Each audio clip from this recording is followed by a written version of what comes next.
tetap bersatu dan kita tetap mohon kepada Allah Subhanahu wa taala tidak akan ada yang menghentikan perjuangan kita. Allahu Akbar.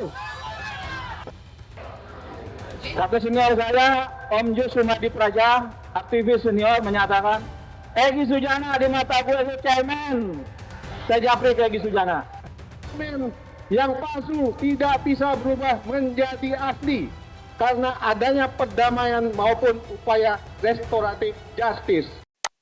Ya, saya akan langsung Mas Roy Suryo. Ini nggak butuh pengantar ini. Mohon maaf, saya pikir saya mau ditaruh terakhir, tapi nggak apa-apa. Baik, rekan-rekan sekalian, Assalamualaikum warahmatullahi wabarakatuh. Ya. Oh lagi. Baik. Saya mau duduk, tapi tadi karena badan saya itu kecil, ntar dikira tuyul. Padahal kemarin ada 2 tuyul yang menghadap Jimmy Bridge.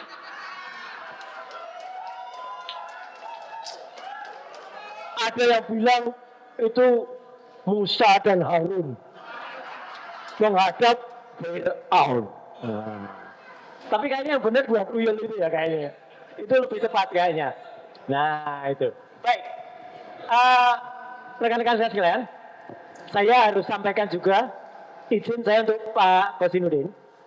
Salam dari Mas Rismon, Nasiolan Sianipar, dan juga Dr. Tifa, yang kita berdelapan atau ber-12 ini sebenarnya masih tetap bersama. Ya, ingat aja itu. Ya, meskipun ada 2 yang melipir. Ya nggak apa-apa, namanya juga melipir, ya kan?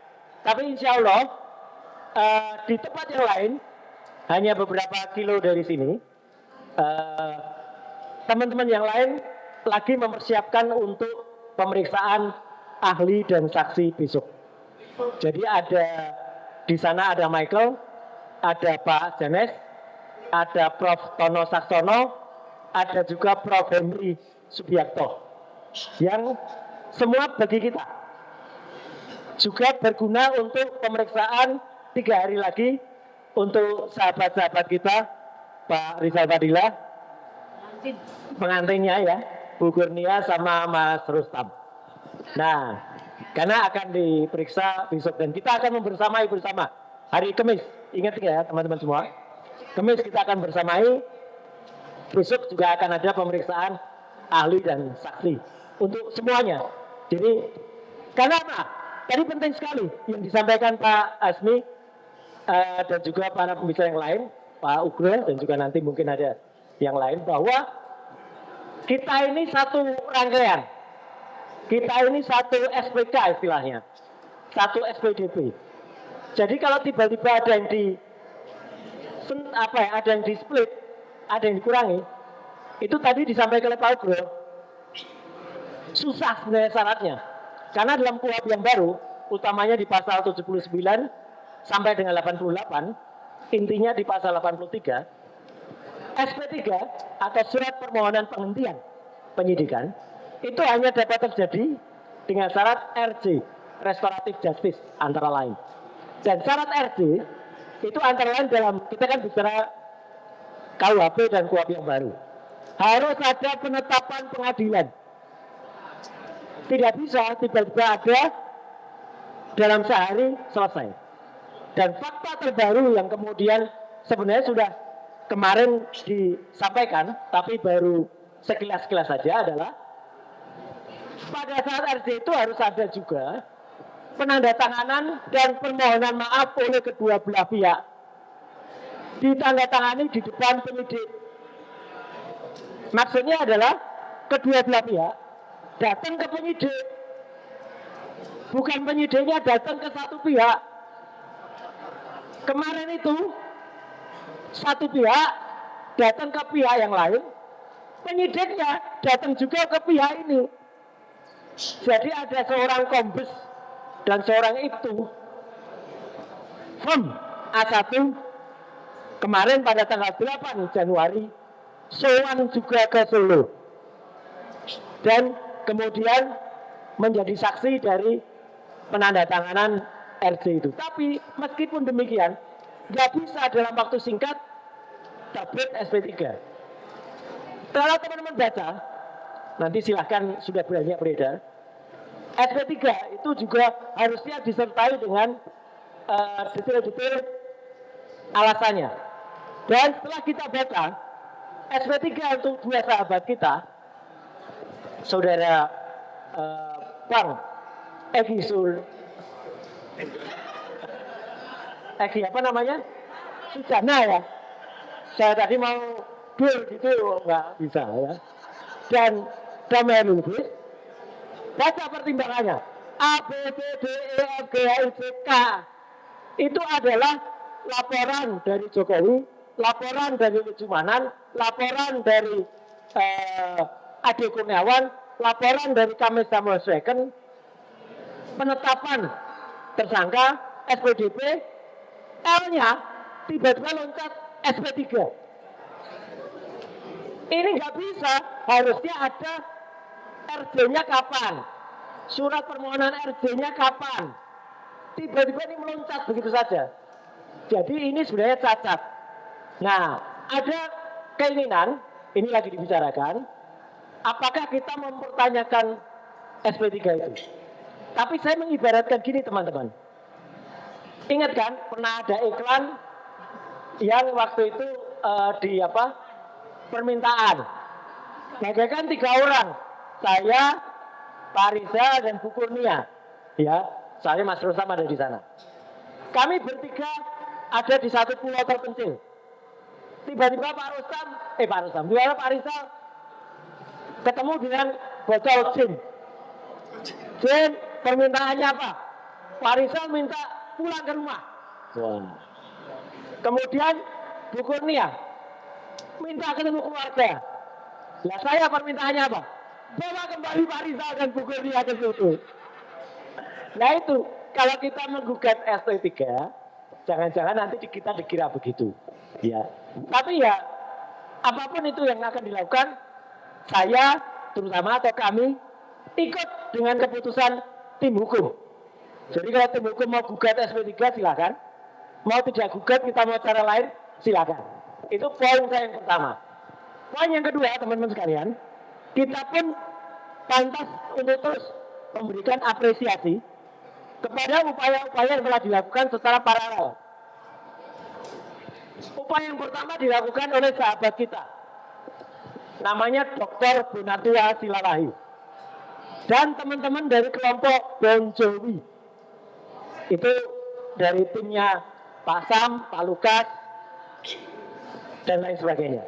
Yang sudah berhasil, sekali lagi teman-teman semua, kita berikan apresiasi dan salut atas keputusan dari Komisi Informasi Pusat yang membuat salinan ijazah ini, tadi seperti yang disampaikan Pak Asmi, sifatnya terbuka.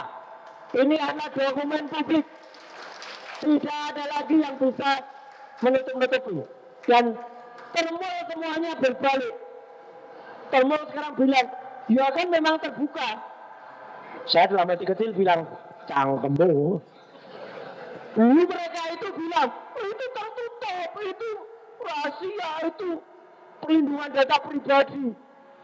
Enggak, menurut Undang-Undang KIP nomor 14 tahun 2008, di pasal 18A, yang itu ayat 2-nya, itu sudah menjawab pasal 17 yang dikecualikan. Ini sifatnya adalah dokumen publik. Satu lagi yang penting, Mbak Rama Sarita juga, kita nanti akan melihat dan akan meneliti. Ada 5 jenis legalisasi semacam ini. Yang pertama legalisasi tingkat wali kota tahun 2005 dan 2010. Harus kita kejar teman-teman. Sampai dengan sekarang KPUD Solo baru memberi 1, yaitu yang tahun 2010. Mereka kesulitan untuk cari 2005 karena penandatangannya mereka belum dapat. Kenapa saya bilang belum dapat? Mereka itu selalu mengikuti. Dulu ijazahnya nggak ada watermarknya, kita bilang watermark, tambahin watermark. Dulu ijazahnya nggak ada embossnya, mereka mengikuti, tambahin embus. Kalau ibu-ibu itu bilangnya embus. Ibu-ibu yang pakai andeng-andeng di sini dulu. Saya nggak tahu siapa, saya lupa namanya. Ya, yang tangannya bisa nembus plastik itu. Itu bilangnya embus. 2012 KPUD DKI, 2014 dan 2019 KPU Jakarta. Dan ini masih kita simpan.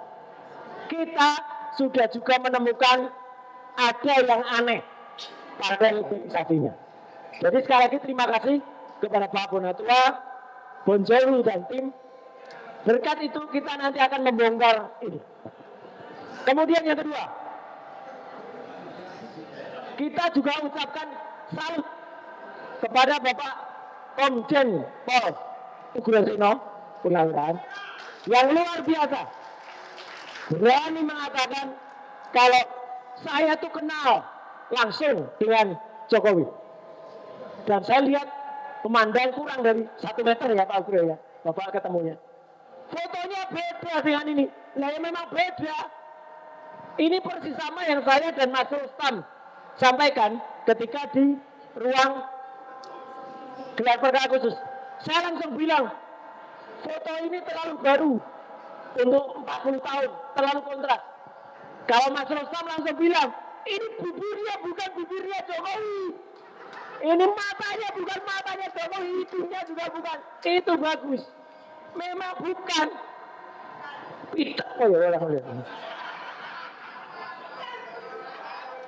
Dan barusan ada foto lain yang beredar juga. Barusan ini hari-hari ini.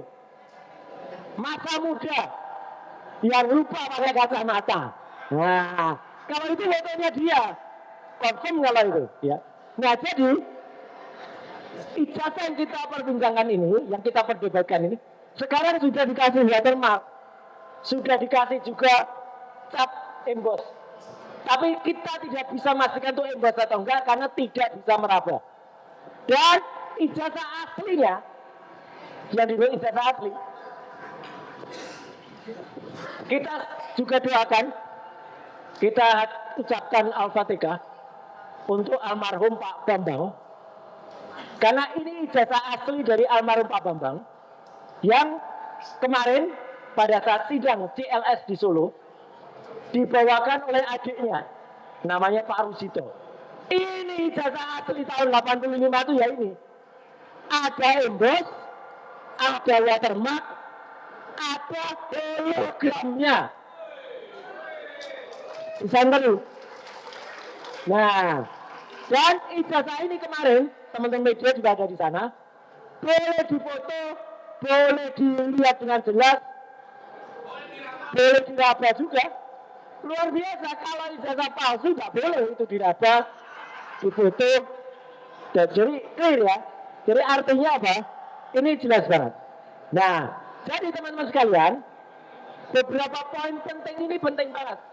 Lihat bedanya antara yang palsu dengan yang asli. Termasuk Pak Ugro kemarin juga menyampaikan, warna meterainya tadi juga beda. Yang satu hijau, yang satu merah. Meskipun itu harus dicek juga. Karena aturan bea meterai pada tahun 85 itu berapa? Itu harus dicek. Gak mungkin beda. Ya, meskipun memang pada tahun itu UGM itu punya 4 gelombang kelulusan, ya. Ada bulan Februari, ada bulan Mei, ada bulan Agustus, ada bulan November. Tapi artinya ijazah milik almarhum Pak Bambang itu clear. Dan satu komitmen lagi, teman-teman sekalian, saya pengen Mas Reza maju dong, maju. Sebentar.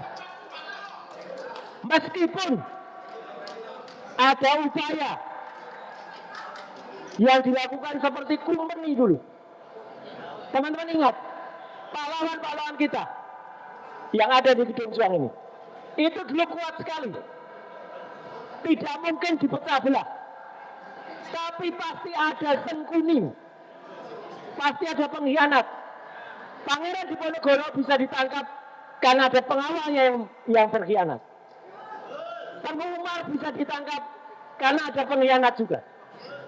Nah, Meskipun ada dia, sementara ini ya, sementara. Siapa tahu nanti ada pengkhianat yang lain. Ya, duduk dulu.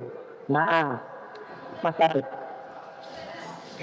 Kami tetap mendoakan dari lubuk hati yang paling dalam. Saya bahagia. Kemarin lihat ada teman kita yang nyopir mobil mewah. Kemudian turun. Bismillah. Itu manggil anaknya. Namanya Mas Hizbullah. Kita senang. Karena kanker usus stadium 4 itu harusnya, tapi alhamdulillah segar bugar. Tetap ya, kita doakan semoga sahabat-sahabat kita itu tetap sehat. Ya. Apapun yang mereka lakukan terhadap kita tidak boleh membalas jelek terhadap dia. Setuju? Ya, kita tetap doakan. Tapi bolehkah kita juga mencoba mencari keadilan? Sebelum nanti terakhir, saya ingin sampaikan juga titipan ini, maaf sebelum itu, dari Bang Resmon. Sebentar lagi, buku yang ditulis oleh Bang Resmon ini, Gibran Endgame, Pak Kosinudin, kita nanti juga akan bersama-sama, akan diserahkan kepada DPR dan DPD. Ada 1000 eksemplar. Wakil rakyat kita. Saya support penuh kepada Bang Resmon dalam penulisan buku ini. Demikian juga nanti Bang Resmon akan support. Saya juga akan nulis judulnya Gibran Black Chapter. Jadi chapter yang gelap dari Gibran. Dan at last, but at least, teman-teman semua, meskipun kita dipecah-pecah secara company, saya mohon Pak Rustam, Pak Rizal, dan juga Bu Kurnia berdiri. Satukan langkah kita. Kita tetap bersatu dan kita tetap mohon kepada Allah SWT, tidak akan ada yang menghentikan perjuangan kita. Allahu Akbar. Merdeka. Wassalamualaikum warahmatullahi wabarakatuh. Waalaikumsalam warahmatullahi wabarakatuh. Tepuk tangan sekali lagi untuk para aktivis ya. Mungkin kita kasih kesempatan juga ya untuk bicara. Silakan ini Pak Rizal Fadila. Iya. Assalamualaikum warahmatullahi wabarakatuh. Alhamdulillah kita dapat berkumpul bersama dalam rangka berjuang menegakkan kebenaran, keadilan, dan kejujuran yang insya Allah itu akan dapat terrealisasi. Para narasumber yang saya hormati, Bapak-bapak, Ibu-ibu, saudara-saudara sekalian, ada beberapa hal yang perlu saya sampaikan. Yang pertama adalah berkaitan dengan adanya SP3 berbasis RJ ya, dari dua teman kita. Kalau menurut saya itu tidak sah. Kenapa? Nah inilah yang saya ingin angkat. Ada peraturan dari Kepolisian Republik Indonesia yang baru tanggal 1 Januari 2026. Ya, itu adalah arahan petunjuk kepada seluruh jajaran termasuk Kapolda seluruh Indonesia. Nah, isinya tentang arahan tentang penanganan perkara. Dan poinnya banyak, tapi yang penting yang perlu diungkap sekarang ini adalah penanganan perkara pada tahap penyidikan. Gitu ya. Nah bunyinya supaya sahih, ya, supaya valid, dinyatakan begini kalau soal tahap penyidikan. Proses penyidikan yang telah berjalan sebelum 2 Januari 2026 sampai dengan selesai proses penyidikan dihentikan atau sudah ada penyerahan tanggung jawab dari tersangka atau daluarsa dilaksanakan berdasarkan keberlakuan norma Undang-Undang Nomor 8 Tahun 1981 tentang Hukum Acara Pidana atau KUHP lama. Tuh, untuk yang proses penyidikan sebelum 2 Januari itu kan sampai selesai penyidikannya itu diberlakukan KUHP lama. KUHP lama tidak mengenal yang namanya restoratif justice. Oleh karena itu kalau sekarang dijalankan restoratif justice kemudian sampai ke SP3 berarti melanggar peraturan polisi sendiri. Polisi melanggar polisi. Saya kira ini penting. Maka tadi yang disebut oleh Bang Roy, mungkinkah kita menggugat SP3? Saya kira konteksnya mungkin relevan dengan ini. Gitu ya. Artinya kita melakukan proses pengkritisan terhadap pihak kepolisian sendiri. Karena apa? Nah, ini poin keduanya sekarang. Polisi berada di bawah sandal Jokowi. Kenapa kita katakan di bawah sandal, bukan di bawah sepatu? Kalau di bawah sepatu masih jadi presiden. Kalau sudah jadi presiden ya pakai sandal.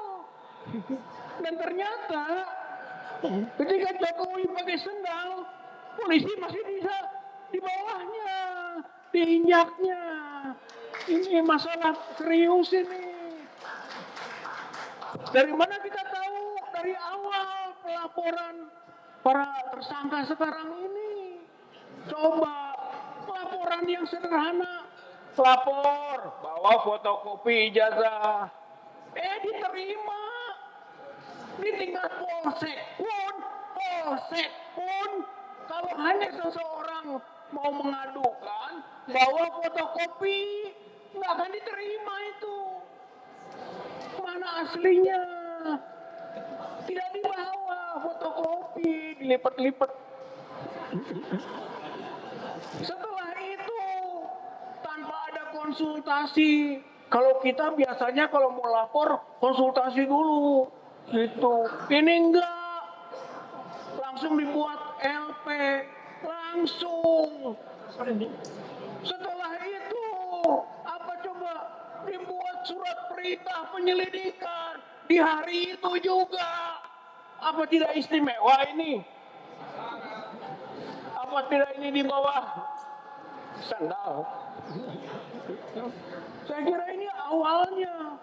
Belum nanti proses berikutnya. Gitu kan. Ketika dinyatakan oleh Jokowi sendiri, saya tidak pernah melaporkan orang-orang. Nama-namanya nggak ada. Kan mengatakan begitu. Waktu itu. Berarti ini melanggar delik aduan. Lah delik. Siapa yang diadukan? Kalau nggak ada. Kan ini delik aduan. Kan. Dan ternyata itu bohong. Setelah itu ternyata ada nama-nama itu Pak Roy dan Pak Rismon Yoses ya melihat dalam LP-nya itu berarti waduh dah jelema teh. Tukang bohong memang gitu ya. Tapi masalahnya adalah ini ternyata dikonfirmasi ketika saya jadi saksi, gitu kan, panggil klarifikasi waktu penyelidikan, saya tanya, saya sebagai saksi Pak penyidik, saksi menyaksikan siapa? Siapa sebetulnya terlapornya dan seterusnya? Menyaksikan siapa? Jawabannya belum ada nama. Begitu. Katanya apa? Terlapor dalam lidik. Terlapor dalam penyelidikan. Kok delik aduan ada terlapor dalam lidik? Diselidiki dulu siapa-siapa, baru ada terlapornya. Bagaimana bisa terjadi begitu? Ini dilakukan demi siapa? Demi Jokowi. Dan ternyata betul proses itu dengan pencarian itu masuklah 12 terlapor. Dengan cara begitu 12 terlapor muncul. Setelah itu bagaimana? Naik cepat jadi tersangka. Yang 4 tidak, karena takut sama jurnalisme. 4 orang jurnalis hilang, tidak jadi tersangka. Rupanya khawatir dia. Yang sisa 8. Yang 8 nanti tinggal 6. Karena yang 2 sudah kita tahu ya, sowan dulu. Tapi itu menunjukkan nanti rangkaian itu bahwa kepolisian berada di bawah sandal Jokowi. Dengan cepatnya menjadi tersangka, cepat itu. Dan setelah itu juga dibuat klaster-klaster. Pak Ugro pernah nyinggung, kok ada klaster-klasteran? Nggak ada di KUHP. Klaster kayak perumahan saja. Ada klaster 1, klaster 2. Bagaimana bisa terjadi begitu? Harusnya ya masing-masing saja. Gitu kan. Jadi itu persoalannya. Oleh karena itu, sampai kemarin harusnya penyidik yang menunggu, kalaupun ada yang namanya restoratif justice, ya di tempat di Jakarta dong, di metro dong. Masa harus ke sana? Sebelumnya juga pernah begitu, gitu kan.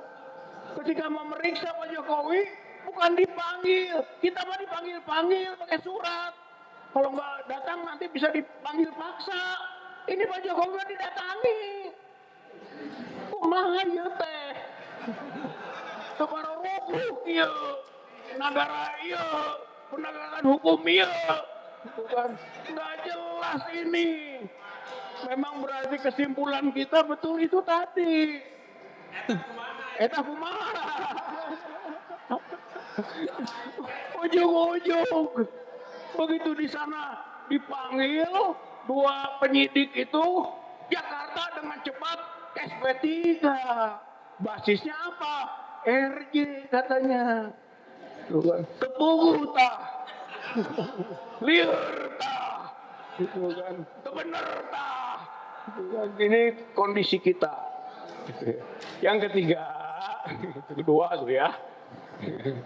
Yang ketiga, kita terus berjuang.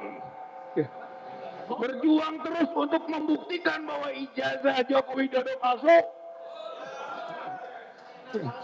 2 yang kita lakukan. Yang pertama, tentu saja kita berjuang juga bahwa apa yang dilakukan dengan mentersangkakan kita itu tidak benar. Coba dalam konteksnya, saya lihat ini perubahan KUHP ke KUHP baru atau KUHP baru. Ya, kalau saya punya keyakinan seharusnya dengan adanya KUHP baru, KUHP lama itu tidak bisa diberlakukan. Dalam pengertian apa? Masa transisinya 3 tahun. Ini nggak lazim. Transisinya 3 tahun. Setelah itu kok masih dibawa-bawa juga yang lama. Yang baru saja. Kita semua disangkakan akhirnya dengan pasal 310, 311, 160 KUHP lama. Ada yang baru sekarang. Harusnya selesai itu. Kenapa? Di KUHP baru pasal peralihan. Nah, konteksnya nanti kalau mau lihat bagaimana berlaku enggak, di mana berlakunya, lihat peralihannya. Peralihannya pasal 618, 618 itu menyatakan konteksnya itu adalah peradilan. Kalau sudah sampai ke peradilan, ada perubahan, maka diberlakukan undang-undang ini. Kecuali yang lama itu lebih menguntungkan. Itu namanya Lex Meteor. Itu Lex Meteor di situ eksplisit. Proses peradilan. Perubahan pada saat proses peradilan. Pada saat di situ disebutkan proses peradilan berlaku undang-undang ini. Kecuali yang lama lebih menguntungkan. Proses peradilan. Jadi kalau sebelum proses peradilan tidak boleh diberlakukan. Yang kita sebut dengan sudden death. harusnya mati karena sudah 3 tahun diberi waktu. Masa tidak bisa melakukan sesuatu persiapan terhadap yang baru. Oh, ada pasal 3.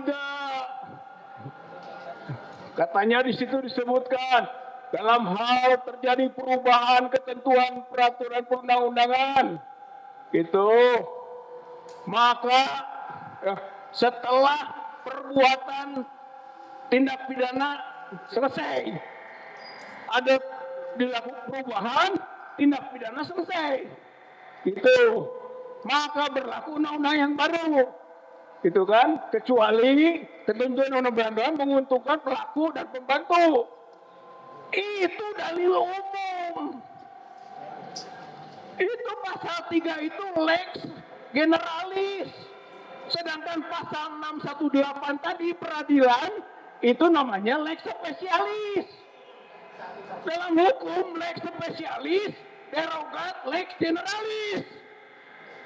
Asas khusus itu harus menghapuskan yang umum. Berarti sebetulnya perubahan yang dimaksudkan oleh KUHP yang baru itu perubahan di tingkat peradilan, di pengadilan. Itu. Oleh karena itulah kita akan berjuang bahwa sebenarnya tidak bisa dibawa-bawa terus pasal-pasal KUHP lama itu. Kita dipanggil, ada itu di situ pasalnya, yang lama dipakai. Kalau memang mau konsisten, ini maksudnya ya, satu itu matikan apa yang mereka tuduhkan kepada kita. Yang kedua, kita ini dikriminalisasi. Tapi walaupun dikriminalisasi, kita akan melakukan optimalisasi menuju proses finalisasi.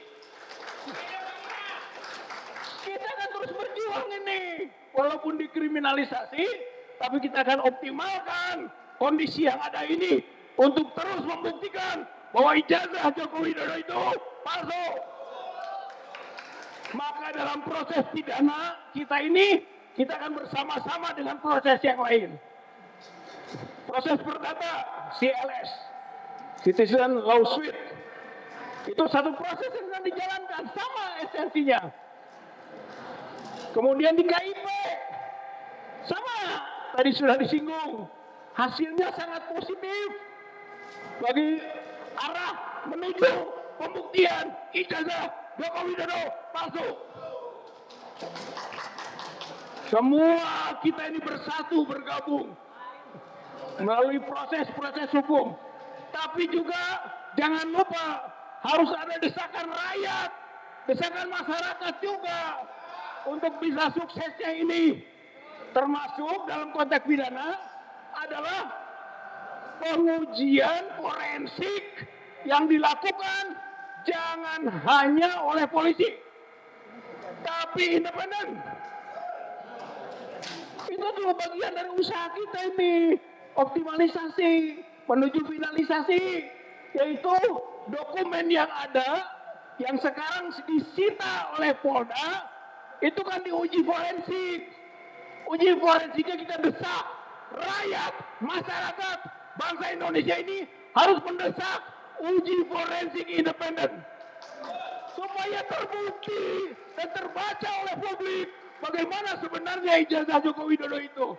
Yang kita yakin ijazah Joko Widodo itu palsu, palsu, palsu. Allahu Akbar. Assalamualaikum warahmatullahi wabarakatuh. Langsung saja ya, kita lanjutkan luar biasa ya. Mohon izin bisa dipersilakan.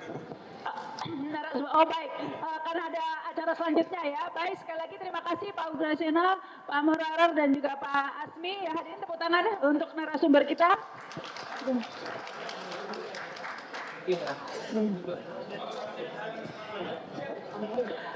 Foto dulu mungkin sebentar.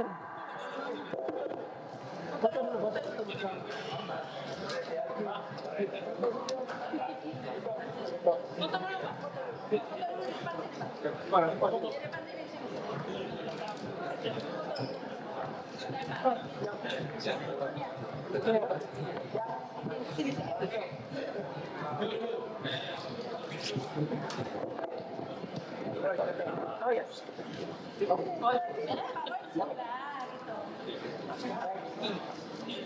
Sebelum foto, kita sama-sama mengucapkan ikrar. Sebelumnya ikrarnya dibacakan. Ini ikrar singkat. Kita, ya Mas Resam ya, tidak terima uang haram. Wah, tidak terima uang haram, Mas. Ya. Apa? Oh, closing statement dulu satu-satu. Tapi nanti fotonya pakai tidak terima uang haram. Closing statement. Pastikan. Oke, terima kasih. Jadi mudah-mudahan KUHP baru dan KUHP lama, KUHP baru dan lama akan bisa memberikan keputusan yang terang benderang berkaitan dengan penelitian yang dilakukan oleh sahabat kita, yaitu Pak Roy Suryo, Pak Rismon, sama Dr. Tifa. Ya, masyarakat harus mendukung ini karena ini untuk kepentingan tahun 2029, jangan sampai terjadi lagi hal-hal seperti ini lagi. Ya, terima kasih. Kalau dari saya bahwa kebenaran itu memang harus diteruskan perjuangannya karena kebenaran itu akan membebaskan kita. It will set us free, bebas dari kegelapan dan mengetahui seluruh kebijakan-kebijakan keputusan di masa lalu apakah benar seperti yang dikatakan itu adalah sebagai suatu bagian dari revolusi mental yang telah dijanjikan, yaitu etik berbangsa dan bernegara dan etik penegakan hukum merupakan acuan kita di dalam mengukur para pemimpin-pemimpin bangsa. Saya kira pernyataan saya demikian. Saya kira ini adalah hal yang menjadi perhatian dan momentum. Kalau ini akhirnya terus bergulir, mau tidak mau perang pembuktian menjadi satu argumen yang sangat ilmiah, argumen yang sangat terbuka.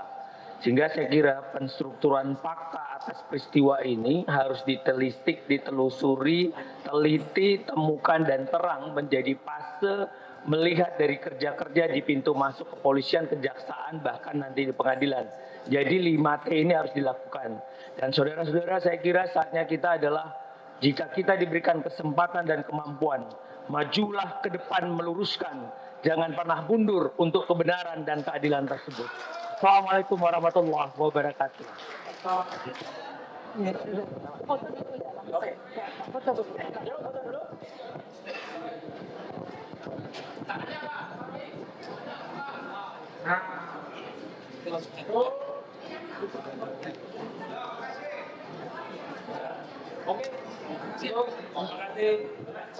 Baik, terima kasih. Terima kasih, Pak ya. Terima kasih. Ya, terima kasih, Pak ya. Sekali lagi tepuk tangan hadirin, acara tentu masih kita lanjutkan.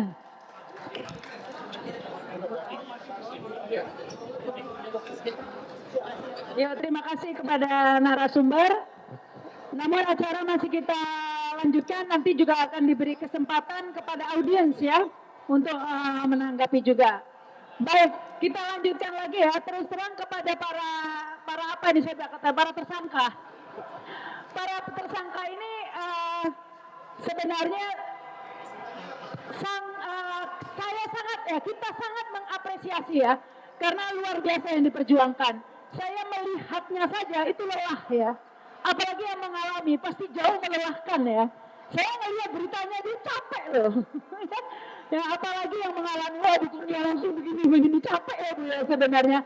Tapi tentu capek ini, lelah ini tidak sebanding dengan apa yang diperjuangkan, begitu ya. Karena ini untuk kepentingan yang masa depan bangsa. Baik, selanjutnya silakan ini disambung Pak Rustam.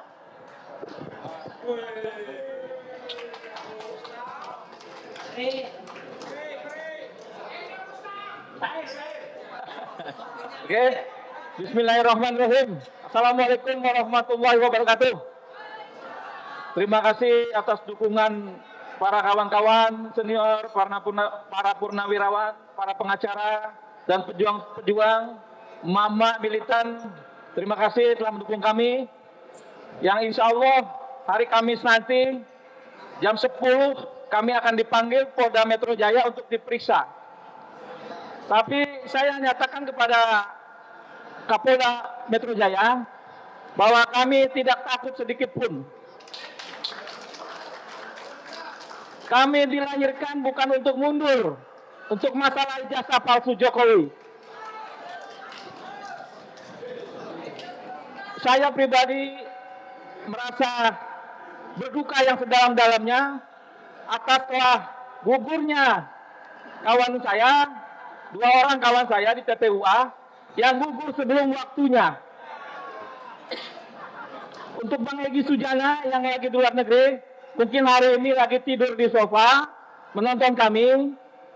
Silakan tonton kami, kembalilah setelah kami menang.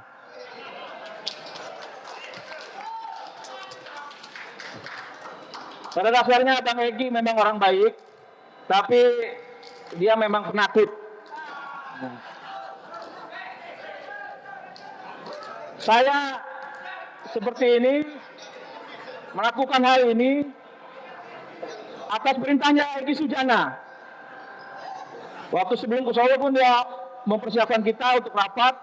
Besok kita berangkat, ternyata dia nggak berangkat. Artinya dia penakut.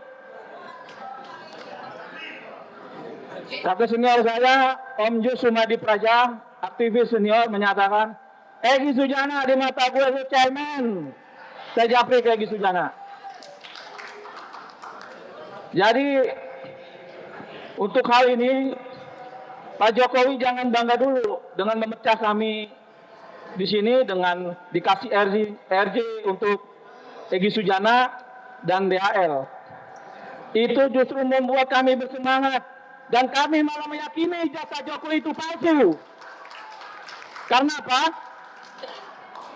Bukan hanya dibuktikan oleh Mas Suryo, sebentar lagi aktivis senior akan mendukung gerakan ini dengan membongkar siapa itu Joko Widodo sesungguhnya. Persidangan nanti akan lebih ramai. Artinya bukan hanya apa yang dilakukan Dr. Viva, Bang Rismon dan Mas Suryo, akan tampil lagi pejuang-pejuang baru. Pejuang yang lebih tahu siapa Jokowi sesungguhnya. Yang memang diciptakan oleh kader-kader yang dulu melawan untuk melakukan kudeta terhadap negara ini. Kita tunggu. Pak Jokowi, saya di sini kalau disuruh minta RJ sama Pak Jokowi, saya memang mau Pak Jokowi. Tapi ada syaratnya. Syaratnya itu adalah Jokowi harus meminta maaf kepada seluruh rakyat Indonesia dan menyatakan bahwa memang benar ijazah saya palsu. Selesai. Tapi kalau Pak Jokowi tetap bertahan dengan menggunakan alat-alat kepolisian, buzzer-buzzer, jangankan kami untuk ditakut-takuti. Justru dengan ditakuti ini kami semakin melawan. Karena apa? Karena saya meyakini ijazah Jokowi itu ada yang dibuat di pasar pramuka. Salah satu pelakunya ngomong sama saya, ikut membuat ijazah itu di pasar pramuka bersama siapa Mas? Eko Sulistyo, mantan KPUD Solo, yang hari ini yang mengaku itu ketakutan sekarang. Dulu sering hadir di sini juga. Jadi boleh polisi menyatakan ini asli, kami dikriminalisasi. Walaupun kami dikriminalisasi, isu ijazah ini nggak akan selesai karena ada pelakunya. Sebentar lagi mungkin kalau di persidangan ya atas bantuan kawan-kawan aktivis senior akan bongkar ini. Walaupun dia takut, saya udah bilang, nggak usah takut, ngomong dia tapi memang takut. Tapi nggak apa-apa. Untuk diri saya sendiri, saya meyakini itu palsu karena orang itu mengakui sama saya kalau dia pelakunya. Buat orang lain mungkin wah tidak ada bukti kuat. Buat saya lu bukti kuat. Gitu loh. Jadi jangan lindungi. Kalau memang pejuang, ayo kita bawa orang ini untuk berani ngomong tampil bahwa sesungguhnya dia ikut melakukan pembuatan ijazah palsu di pasar pramuka. Jadi jelas ijazah Jokowi ada yang buat. Kalau ada yang buat itu artinya palsu. Ijazah Joko Widodo itu, Dr. Ju juga menyatakan kalau itu memang ijazah Joko Widodo. Tapi bukan Jokowi yang menjadi presiden kemarin. Artinya ada yang disembunyikan di sini. Dan saya pribadi meyakini sekali ijazah Jokowi palsu. Hidup Egy Sujana yang hari ini jadi penakut. Terima kasih. Wabillahi taufiq wal hidayah. Wassalamualaikum warahmatullahi wabarakatuh.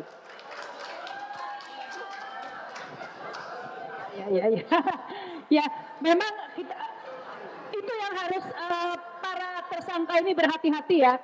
Karena saya yakin persidangan itulah yang sebenarnya sangat dihindari oleh Jokowi. Ya, karena di persidangan itu nanti pasti akan melibatkan begitu banyak perhatian publik sehingga kejanggalannya akan semakin melihat, dan itulah yang ditakuti ya. Jadi bersiap-siap dengan berbagai manuver. Pasti akan melakukan apapun ya agar persidangan ini batal ya. Pertama menggerogoti Egy Sujana, dan pasti nanti akan banyak yang digerogoti begitu ya. Jadi harus siap mental begitu ya. Karena kan siap mentalnya begini loh. Kalau nggak mempan sama duit, kadang-kadang hal lainnya juga. Nah itu yang harus hati-hati ya. Mungkin kita tidak bisa dibeli, tapi kalau yang lainnya ini kadang-kadang ya itu, makanya kami sangat mengerti lah perjuangan para tersangka di sini ya. Ini silakan Bu Kurnia.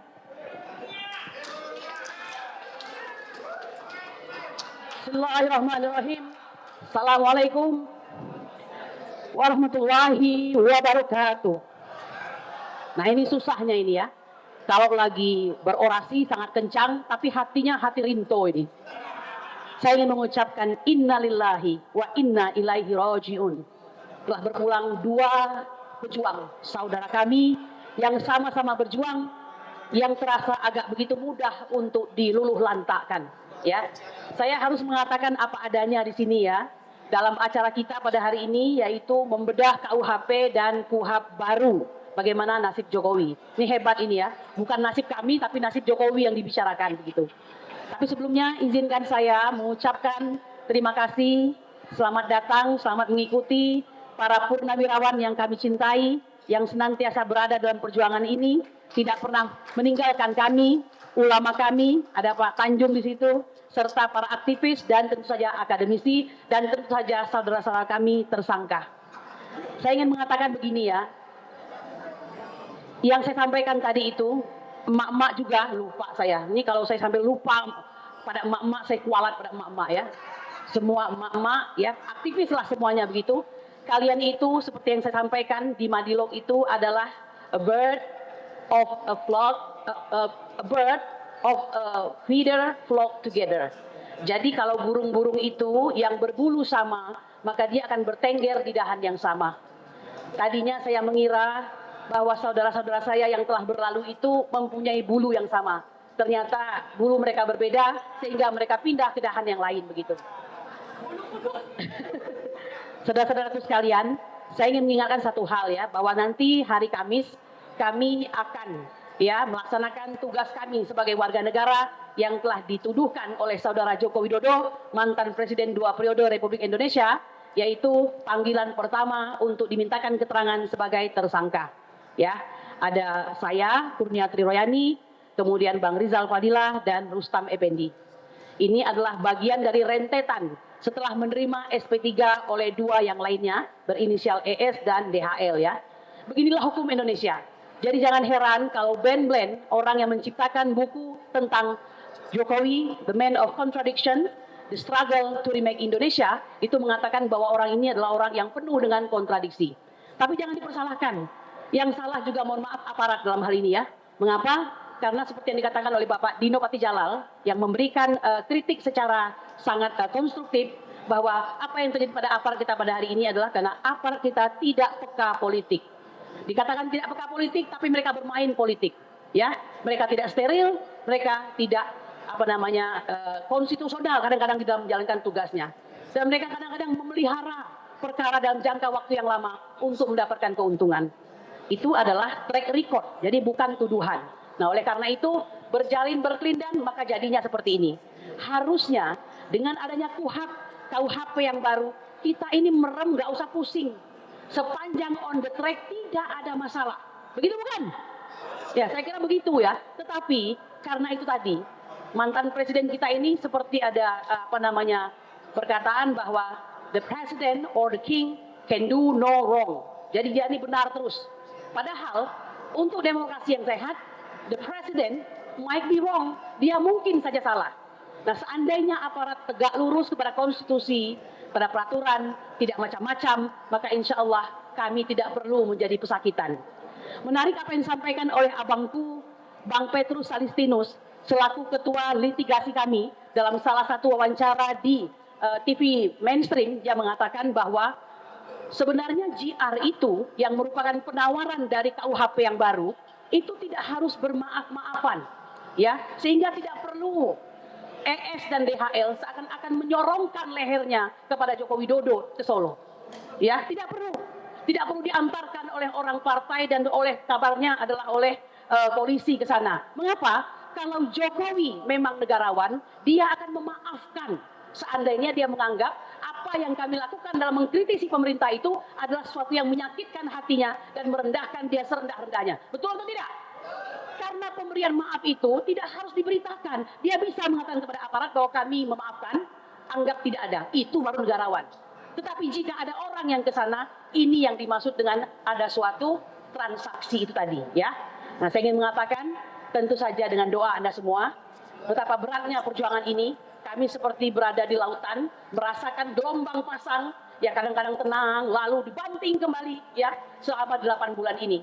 Ada tangis, ada air mata. Ya, saya perempuan, kadang-kadang cengeng, sampai saya ditawarin, gacor ibu ini. Kadang-kadang ngomong, merdeka, merdeka, merdeka. Besok nangis, ya iyalah. Seorang mualim yang sangat hebat pun menangis untuk rakyat Aceh, ya.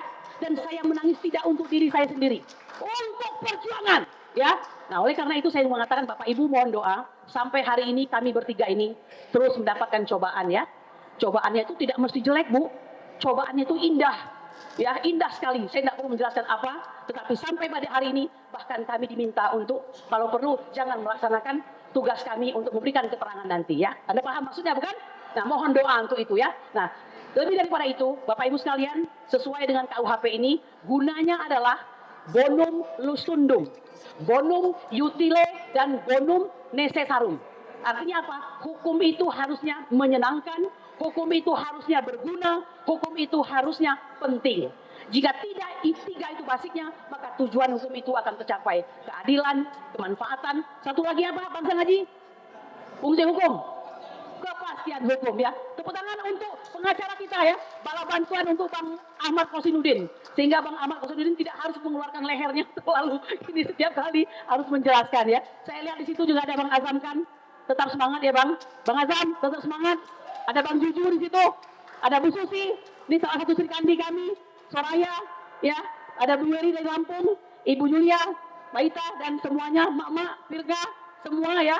Kemudian juga KNPRI. Dan semua yang ada di sini, saya juga melihat ada Bang Saididu di situ. Dan satu ini sosok yang keren juga nih, Bang Abraham Samad. Ya, Bang Bahar, semua. Kalau saya tidak sebutkan jangan marah, ya, karena tidak mungkin saya menyebutkan semuanya. Oke, bersemangat. Hari Kamis nanti kita maju tak gentar. Mohon maaf, saya mengecewakan beberapa pihak. Saya akan maju, ya. Saya akan menunjukkan bahwa 2029 Indonesia harus diselamatkan. Merdeka! Merdeka! Merdeka!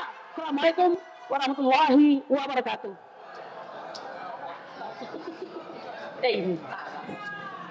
Luar biasa. Kita kasih semangat, ya, untuk Barada Sanggar.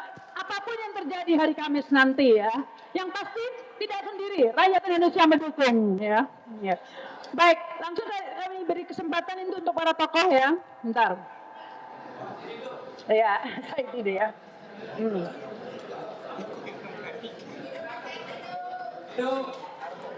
Ya. Ini sudah ada listnya nih, ya.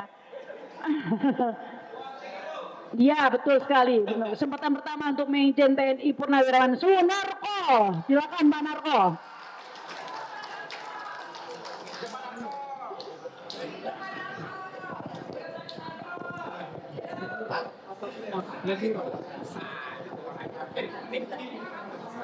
Apa ya?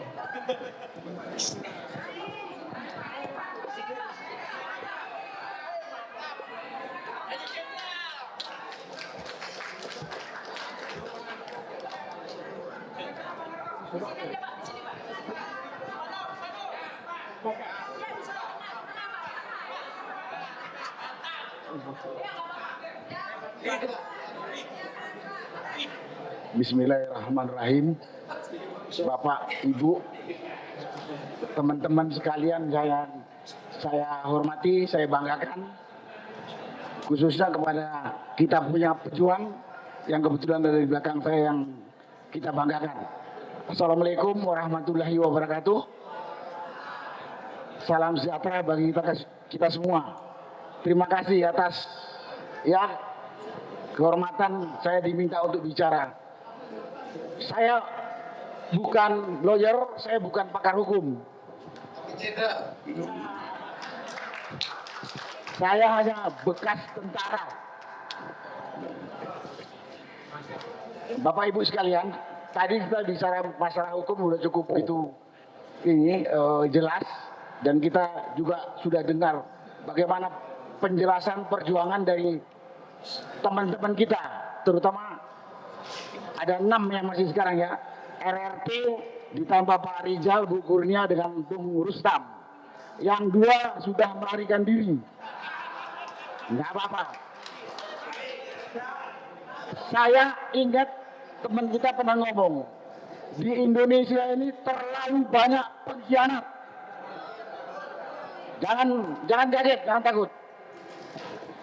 Bung Karno dulu pada awal-awal kita merdeka juga mengatakan, perjuangan kamu generasi setelah saya akan lebih sulit karena akan menghadapi lawan yang warna kulitnya sama. Jadi ini sudah diprediksi. Nah, pada kesempatan ini yang pertama saya sampaikan kepada Bung Royces yang tinggal 6 ini ya. Pada kesempatan ini saya mau dikatakan mewakili rakyat Indonesia atau saya sendiri. Sebenarnya tim yang sedang dikriminalisasi oleh aparat hukum ini adalah mewakili aspirasi kita semua rakyat Indonesia yang masih waras. Ya, ingat, waras badannya, waras jiwanya, waras pemikirannya. Kalau yang enggak, mungkin ini dianggap musuh atau dianggap lawan. Jadi sekali lagi, pada kesempatan ini saya menyampaikan terima kasih kepada Bung Royces, ya, saya katakan Bung Royces. Karena Bung Roy ini sebenarnya mewakili aspirasi kita untuk menanyakan penipuan yang dilakukan oleh Jokowi. Ya, itu. Nah, karena itu pada kesempatan ini saya pribadi maupun teman-teman menyatakan kami mendukung apa yang dilakukan oleh Bung Royces. Dan kami membersamai. Ya kalau mau masuk bui sama juga nggak apa-apa, kalau mau nggak apa-apa. Saya udah tahu rasanya bui kayak apa kok. Ya, nggak ada ini. Nah, sebenarnya saya pribadi juga saya katakan, sudah beberapa kali saya katakan, saya yakin-yakinnya Jokowi itu tidak punya ijazah S1 Fakultas Kehutanan UGM. Kalau ada palsu, nggak usah mengikuti penelitian yang dilakukan oleh RRT. Sepintas saja kita udah tahu kok. Ya. Yang pertama, lembar ijazah itu ditanyakan bertahun-tahun, si Jokowi ini nggak berani menunjukkan. Dan dalam rangka melindungi itu, kita tahu dia mengeluarkan budget besar sekali. Besar, bukan hanya ratusan miliar kalau menurut saya itu, bisa triliunan. Apa maksudnya? Ya karena dia mau menutupin kebohongannya. Dia berkali-kali mengatakan, nanti saya tunjukkan di pengadilan. Tidak pernah nongol satu kali pun di pengadilan. Ada apa ini? Pasti karena dia tidak punya ijazah asli. Kemudian berikutnya, kalau dari fisik, sudah banyak yang mengatakan foto yang berkacamata di ijazah yang dia tunjukkan itu bukan foto dia. Udah itu saja udah. Itu saja satu saja udah. Berarti itu palsu. Gak usah yang lain-lain katanya ada air marknya, ada apa embusnya dan lain sebagainya usah. Jadi udah jelas, karena itu saya katakan, saya yakinnya Jokowi telah membohongi kita rakyat Indonesia yang jumlahnya hampir 300 juta ini. Dan itu penghinaan buat saya. Kalau Bapak Ibu gak merasa terhina ya terserah lah. Ya. Nah, kalau terhina, kita sama-sama dukung Royce. Bapak Ibu nggak terhina ditipu sama manusia busuk ini. Nah, kalau terhina, kita harus dukung. Karena kita yakin teman kita ini benar. Setelah dia menipu sekian tahun, selama dia menduduki jabatan dengan hasil menipu itu, kita bandingkan dengan pemimpin sebelumnya, ada lebih baiknya. Kerusakan yang banyak, terutama kerusakan konstitusi, undang-undang, dirusak habis. Kesewenang-wenangan dia terhadap rakyat, korupsi dia terhadap aset negara, luar biasa. Karena itu kalau masih ada yang mendukung dia, saya heran, ini manusia atau iblis gitu. Benar. Mendukung penipu berarti kita penipu. Berarti kita akan nemeni dia di neraka. Benar. Nah, kalau ada yang dukung dia itu waras nggak kira-kira? Nah, karena itulah kalau saya merasa terhina betul dengan manusia satu ini. Lebih parahnya lagi sekarang dia dengan nepotismenya begitu kuat, memenangkan anaknya menjadi wakil presiden dengan cara kita tahu sangat curang, sangat melanggar hukum. Bapaknya masih lebih pintar, anaknya ini domoknya kayak gini ya. Apa di negeri kita ini? Saya nggak tahu, bapak ibu pasti ada yang mau dipimpin Gibran itu, nggak tahu saya. Enggak, kasihan anak cucu kita. Kasihan anak cucu kita. Nah, karena itulah kalau kemarin ada buku Jokowi White Paper, habis itu kemudian apa Gibran Endgame. Mudah-mudahan itu tersebar kepada pengelola negara ini, baik yang di eksekutif, di legislatif, maupun di judikatif. Punya malu gak mereka ini? Yang bergelar profesor, doktor, jenderal, dan lain sebagainya. Memang kalau saya ngomong sama teman-teman tuh, di Indonesia ini jujur sudah mati, rasa malu sudah mati gitu. Ya mudah-mudahan kita hidupkan lagi. Mudah-mudahan kita hidupkan lagi. Nah, kemudian pada kesempatan ini saya udah yakin kalau Bung Roy ini benar. Kalau pengadilan jujur pasti menang. Tapi masalahnya saya ingat penegak hukum yang paling menonjol di sini polisi kan. Waduh, teman saya Pak Ugro udah pulang tuh. Koni mengatakan 100% Marcok itu termul. Berarti kita harus berhadapan dengan iblis-iblis yang berbaju coklat ini. Pak Rizal mengatakan polisi itu di bawah sandalnya Jokowi. Betul. Itu yang kita hadapi sekarang.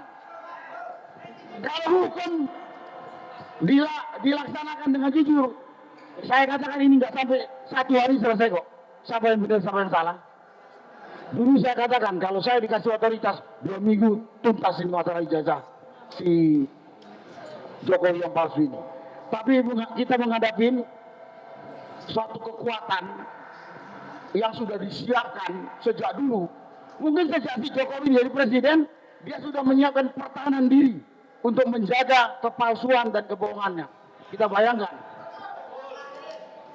Mungkin sejak wali kota dia sudah membuat pertahanan diri. Gubernur, apalagi presiden.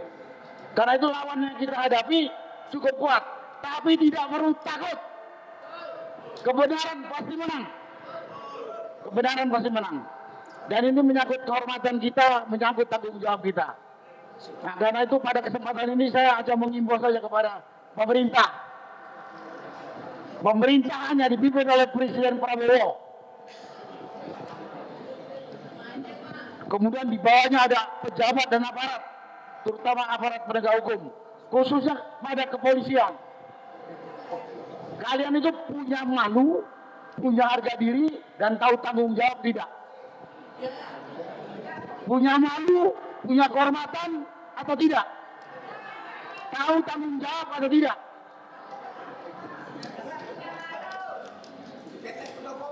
Masa presiden tidak tahu Jokowi ini menipu? Hah? Dia nggak bisa, dia nggak budak.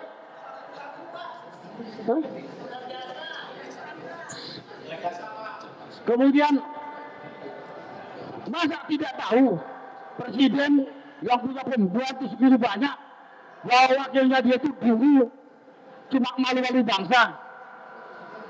Saya malu punya wakil presiden namanya Gibran. Malu. Nah ini punya malu nggak nih orang-orang ini? Kalau tadi Bapak di sini memperbincangkan, membicarakan polisi. Polisi ini punya Bapak namanya presiden. Presiden ini punya wakil, punya menteri. Masa tidak tahu nuansa yang ada di hati rakyat Indonesia ini?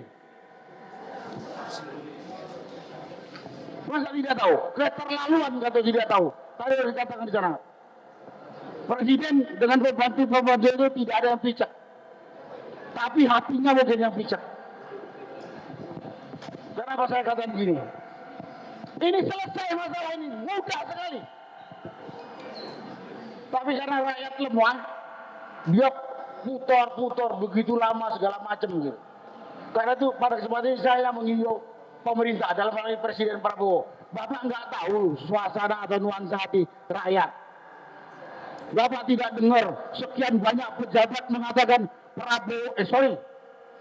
Jokowi ini waktu jadi presiden menerima yang namanya apa?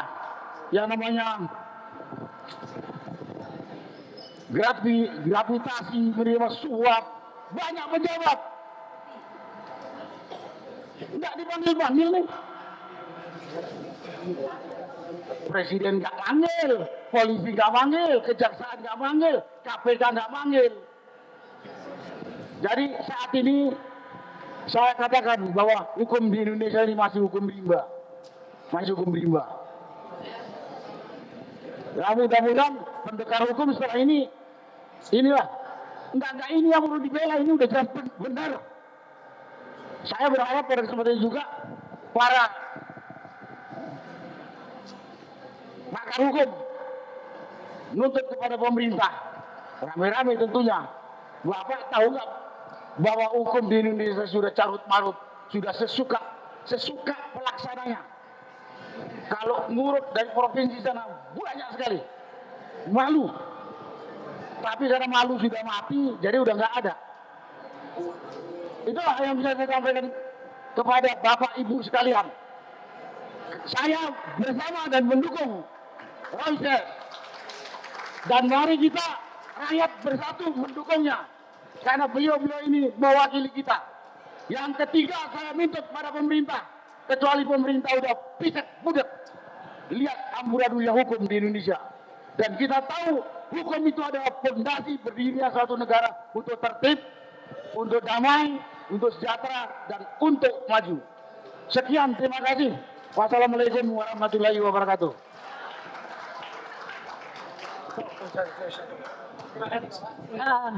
Ya, tepuk tangan untuk Pak Narko ya.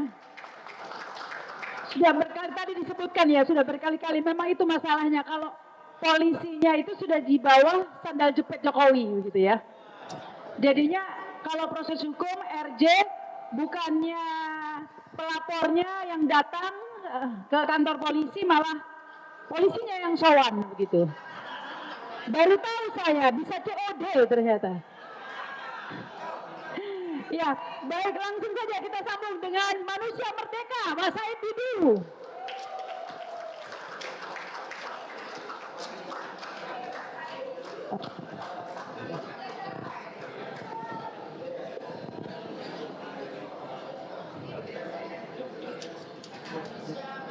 Yo, ayo Bang. Kok kaosnya nggak dipakai lagi? Oh, COD. Assalamualaikum warahmatullahi wabarakatuh. Saya pikir hari-hari ini Pak Jokowi pasti lagi pusing sekali. Karena bayangkan selama 10 tahun dia bisa mengatur semua di negeri ini. Mulai jenderal, profesor, doktor, mau jenderal coklat, jenderal hijau, jenderal apa bisa diatur sama dia. Profesor, doktor bisa diatur sama dia. Tapi mengatur 3 orang ini nih, nggak bisa. Hah? Coba bayangkan marahnya Jokowi melihat senyumnya orang ini. Di mana pun dia hanya senyum. Coba lihat topi beliau ini, marahnya kayak apa. Kalau beliau ini lihat tangannya begini, Jokowi udah kayak apa melihatnya dia. Nah, kalau beliau lihat mereka udah lari Jokowi. Jadi, wah, kalau ini banyak sekali orang menyatakan, kenapa Anda tidak kaget? Ya, saya nggak kaget lah. Dan Bapak ini tidak salah. Yang salah tuh yang percaya sama dia, gitu loh.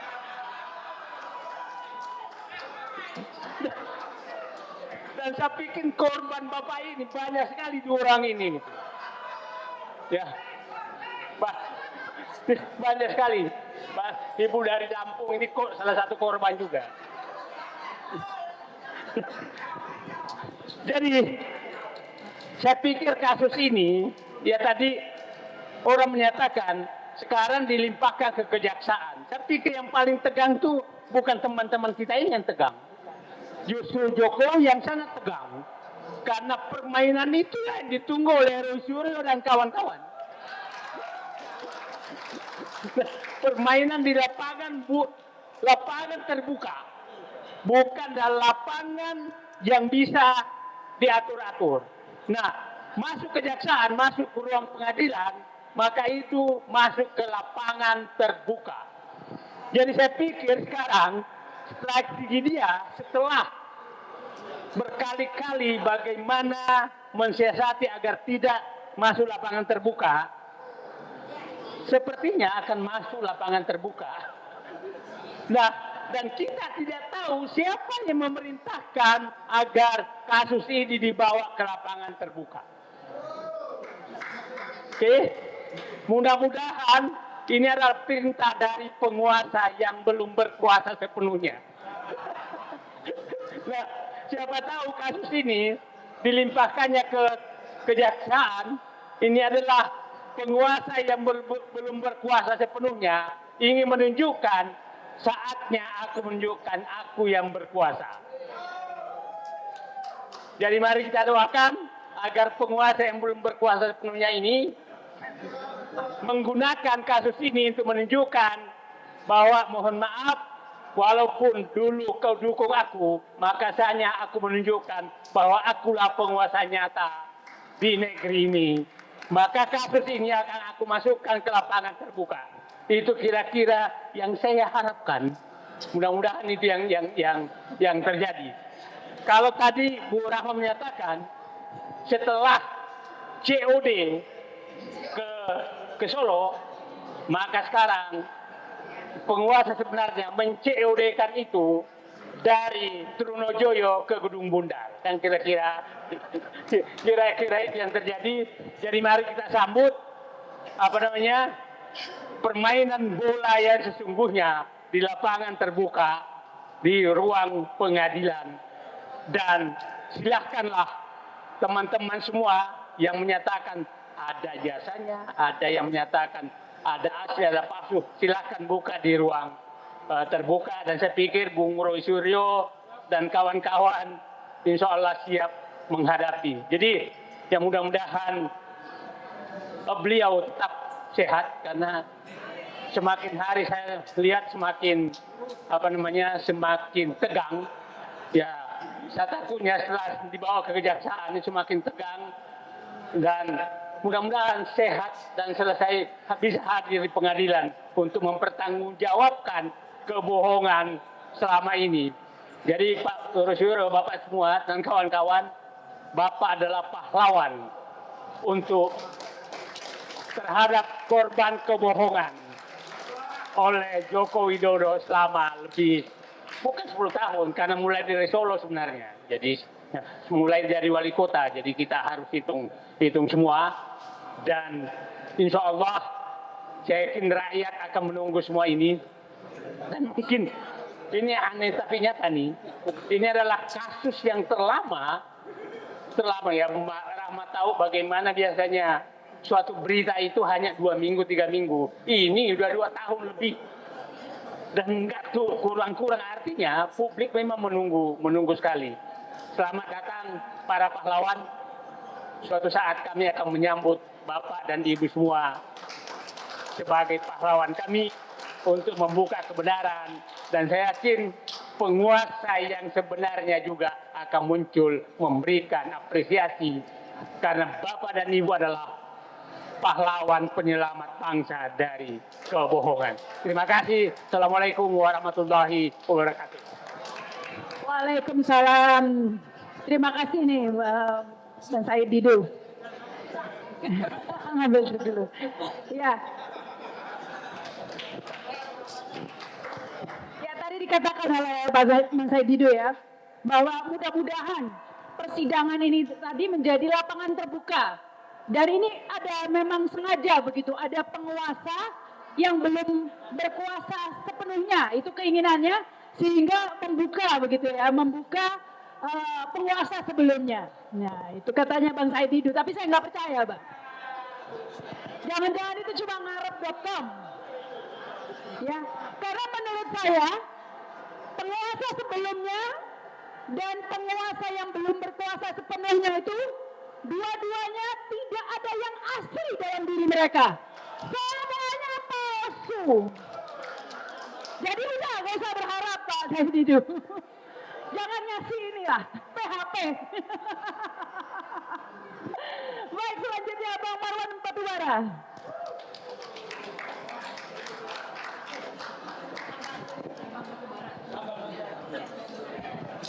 Ini benar-benar kaya batu bara dong.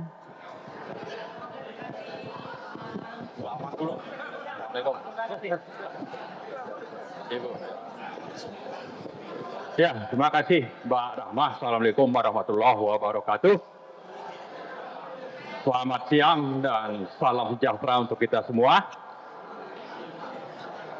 Terima kasih bisa sharing di sini sekaligus menyampaikan aspirasi ya. Jadi kalau beberapa hari terakhir kita tersita waktunya karena ada kasus RJ misalnya oleh 2 teman kita, saya berharap itu kita tidak terlalu berlama-lama di situ. Dan fokus perjuangan kita mestinya tetap kepada Jokowi. Ya, Jokowi ini ya memang salah satunya masuk lewat ijazah palsu.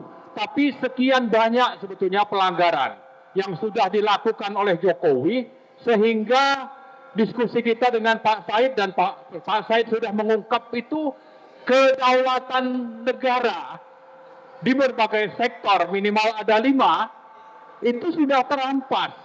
Ini jasa atau kejahatan? Jelas kejahatan yang dilakukan oleh Jokowi. Jadi karena itu soal dua teman kita itu okelah mungkin mereka tidak kuat ini lari maraton jangka panjang. Mungkin baru kilometer berapa mereka tidak bisa untuk sampai finish. Tapi kita semua dan teman-teman kita di sini saya kira akan siap untuk sampai finish. Sampai nanti Jokowi itu ditangkap dan diadili. Kemudian Gibran itu segera dimakzulkan. Saya kira itu target kita ya. Jadi lupakan teman-teman tadi itu yang dua orang itu sudahlah. Kita berdoa saja mudah-mudahan ini nanti bisa tobat ya. Tobat dan mau bergabung lagi dengan kita. Bergabung sesama umat Islam. Ya, saya kira tidak masalah. Ya. Nah, yang kedua, yang penting adalah kenapa ini buru-buru dilimpahkan ke kejaksaan. Jangan-jangan ada yang kejar tayang. Bahwa selama masih menjabat sebagai Kapolri mungkin ya, ini menurut keyakinan saya ini. Ya, bahwa yang bersangkutan ini punya target misalnya untuk menjebloskan minimal 3 orang RRT misalnya ya, lalu dipecah belah itu memang dari ada 2 klaster tadi memang begitu caranya, tapi itu hanya sebagai cara untuk nanti ada alasan bahwa 3 orang ini tidak mau mengikuti RJ, lalu agenda si Kapolri itu memang harus segera menjebloskan 3 orang ini masuk penjara sehingga meskipun tidak mengikuti proses hukum yang sebenarnya, kasus mereka sudah langsung dilimpahkan ke kejaksaan. Jadi ada kejar tayang di satu sisi, tapi ada di sisi lain mungkin ya, setelah ini baru ada pergantian Kapolri. Jadi mau bereskan ini dulu, baru nanti ada pergantian jabatan Kapolri yang sudah lebih dari 5 tahun dijabat oleh Sigit. Mungkin juga ada komitmen dengan Jokowi, kita tidak tahu. Banyak spekulasi, tapi keyakinan saya antara lain itu. Ingin segera dibereskan, minimal 3 orang masuk penjara, terserah itu nanti prosesnya seperti apa, yang penting masuk. Dan ini hutang sudah dibayar kepada siapa? Kepada tadi yang disebut Pak Rizal tadi itu yang di bawah sendal itu gitu ya. Jadi itu yang kedua. Yang ketiga, saya kira sepanjang bahwa rezim Jokowi yang sedikit berubah dengan dilantiknya Prabowo, tapi agenda utama oligarki masih tetap jalan. Ya, sepanjang itu masih berlaku, terserah kita bilang ini ada KUHP dan KUHP baru, itu tidak ada urusan. Ya, ada yang disebut dengan RJ, sebetulnya RJ itu yang di lama atau baru pun tidak memenuhi syarat. Misalnya ada sanksi harus di bawah berapa tadi kita diskusi sekitar 5 tahun. Ini 6 tahun. Sudah tidak valid sebetulnya. Banyak lagi hal-hal yang sebetulnya tidak berlaku kalau RJ mau diterapkan.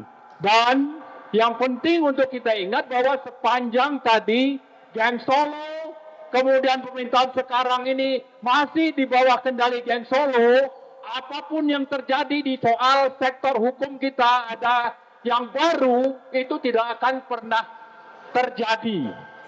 Dan ini saya kira menjadi catatan bagi kita bahwa dengan kondisi demikian maka perjuangan itu harus terus kita lanjutkan. Kenapa? Karena tadi Geng Solo masih berkuasa dan pemerintah yang ada saat ini kelihatannya ada di bawah kendali Geng Solo. Nah, yang terakhir pesannya adalah kepada yang berkuasa sekarang. Ya, ini kan banyak sekali pelanggaran. Banyak sudah undang-undang dan ketentuan atau amanat konstitusi yang dilanggar oleh Prabowo. Dan itu juga sudah disampaikan sendiri oleh Presiden. Bahwa tidak boleh ada negara dalam negara sehingga dia akan bertindak. Tapi prakteknya dia tidak melakukan apa-apa. Nah, khusus kasus ijazah palsu ini, sebetulnya logika kita sebagai orang yang punya otak, ya, pemikiran, itu meskipun tidak sekolah yang perlu dukungan pengetahuan tentang apa yang harus kita punyai misalnya itu sudah sangat gampang untuk paham bahwa ini memang benar-benar palsu. Yang jadi masalah adalah bahwa sekarang ini presiden mau memihak kepada orang banyak yang sudah punya keyakinan yang sangat tinggi ini, atau mau memihak kepada orang yang memang pada dasarnya itu adalah punya ijazah palsu. Jadi karena itu Pak Prabowo, kita harap berhentilah berretorika, tapi laksanakanlah apa yang Anda ucapkan, termasuk Anda berjanji untuk menjalankan pemerintahan sesuai dengan amanat konstitusi dan kehendak rakyat. Mayoritas rakyat, beliau ini sering sekali belakangan ini menyebut-nyebut nama rakyat. Rakyat, yang penting rakyat. Nah sekarang rakyat ini sudah paham, ada kejahatan yang dilakukan oleh Jokowi. Anda mau milih siapa? Rakyat atau Jokowi? Itu yang saya kira yang terakhir ingin saya ingatkan. Tapi intinya adalah sebetulnya bukan mengingatkan, tapi ingin kita kasih kesempatan mungkin sampai kapan ini. Kalau memang Anda tetap saja melindungi penjahat itu, maka mungkin saja ya rakyat itu akhirnya akan minta Anda untuk segera turun dengan dengan terhormat, karena tidak mampu membela kepentingan rakyat tapi justru membela kepentingan Joko Widodo. Saya kira itu saja. Terima kasih. Mudah-mudahan ada manfaatnya dan terus berjuang untuk teman-teman kita. Assalamualaikum warahmatullahi wabarakatuh. Waalaikumsalam warahmatullahi wabarakatuh. Baik, tentunya kita semua terus mendoakan ya untuk para aktivis tersangka ya ini ya pada hari Kamis nanti, terutama para netizen ini, karena memang kadang-kadang yang satu-satunya yang sedikit didengarkan agak ditakutin dikit itu netizen ya. Apalagi ini sekarang sudah banyak YouTuber datang untuk terus mengawal ya teman-teman saudara-saudara kita ini ya pada hari Kamis nanti begitu. Selanjutnya kita kasih kesempatan untuk Ustadz Eka Jaya, silakan.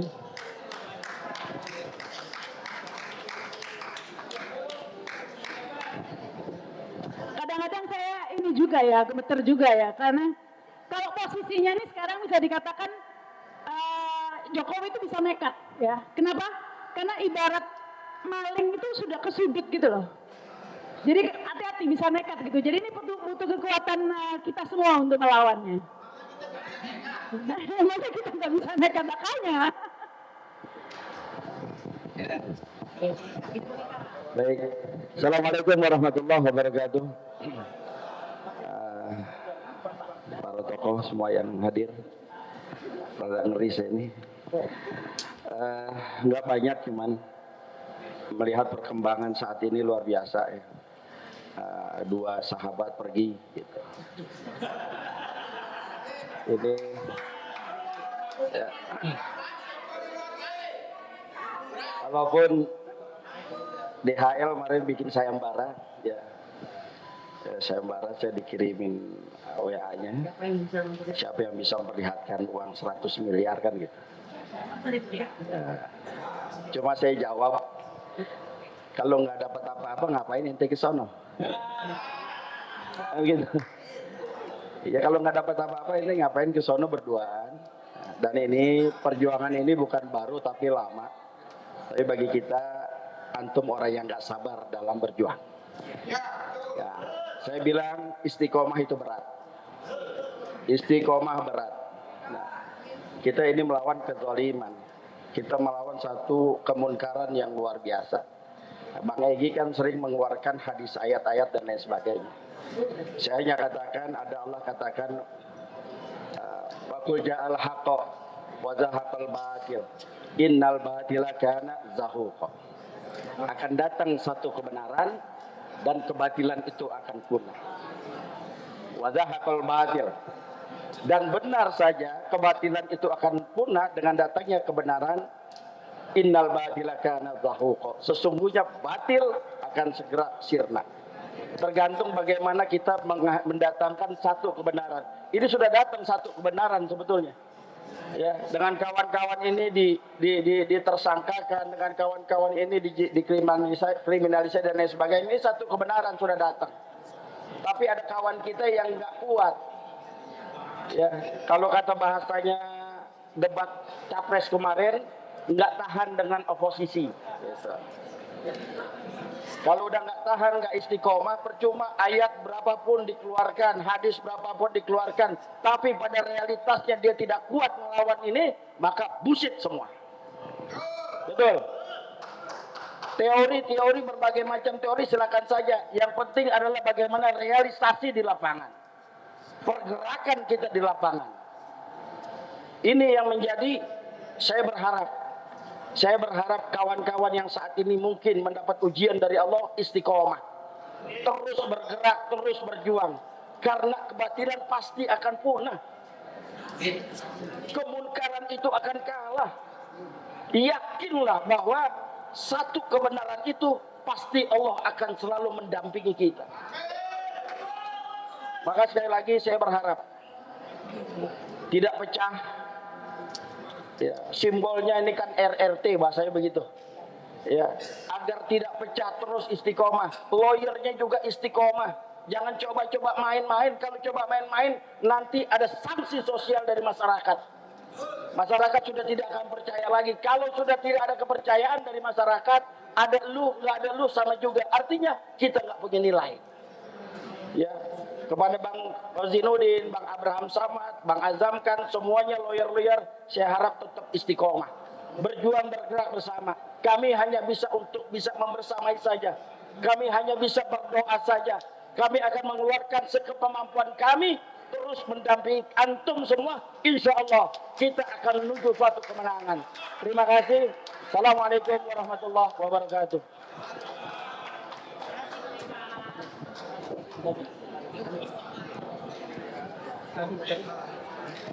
Terima kasih Ustaz. Baik, selanjutnya ini kesempatan saya kasih ke yang perempuan ini, Ibu Menuk Wulandari.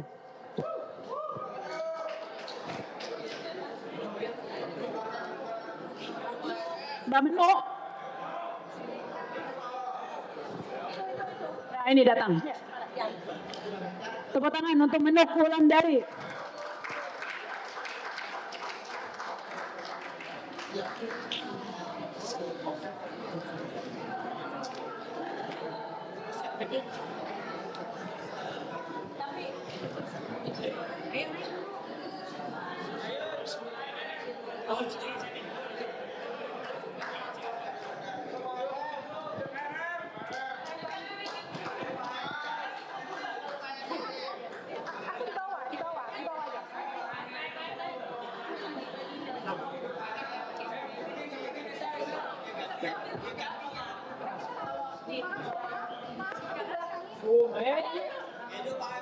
Assalamualaikum warahmatullahi wabarakatuh.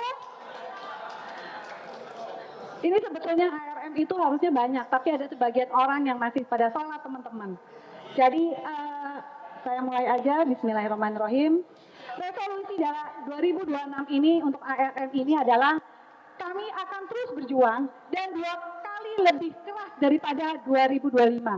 Dan niat kami adalah tetap selalu ada membersamai para pejuang-pejuang. Dan dalam masalah ijazah palsu ini, kami titipkan kebenaran kepada para pejuang kebenaran yang sekarang menjadi tersangka. Di dalam perjuangan itu saya selalu bilang kalau kami ini seperti saudara. Semua rasa kita bagi bersama. Baik susah, baik senang. Kalau pejuang itu di jalan kebanyakan susahnya sih ya. Tapi semua kita nikmati, itulah nikmatnya perjuangan. Asal jangan sampai kita menjadi pengkhianat. Ada nilai yang lebih tinggi yang kita perjuangkan, yaitu nilai kejujuran. Nilai kejujuran yang sudah hilang lama dalam kehidupan berpolitik kita. Jadi sekali lagi, 2026 ARM terus melawan dan akan gaspol. Terima kasih. Wassalamualaikum warahmatullahi wabarakatuh.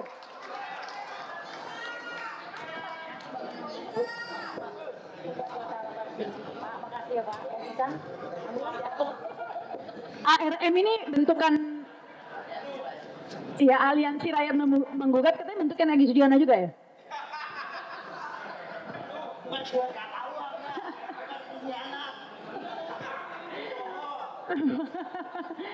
Baik, selanjutnya kami persilakan Haji Didin S. Maulani, SH. Nggak hadir. Oh ya, dari Bandung itu ya. Bunda Mary dari Lampung, silakan Bunda Mary. Korban Jokowi. Korban Jokowi se-Indonesia.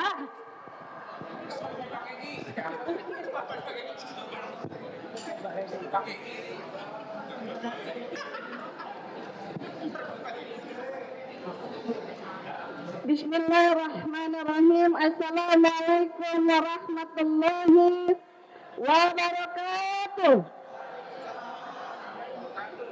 Ya, sebenarnya saya jauh-jauh datang dari Lampung karena saya tidak terima Bang Roy Suryo dikatakan sok jagoan. Saya tidak terima guru-guru saya, para pejuang-pejuang ini dikatakan sok jagoan. Dan yang ngomong itu adalah abang saya sendiri. Jadi saya sudah bilang, Bang, mereka itu bukan sok jagoan.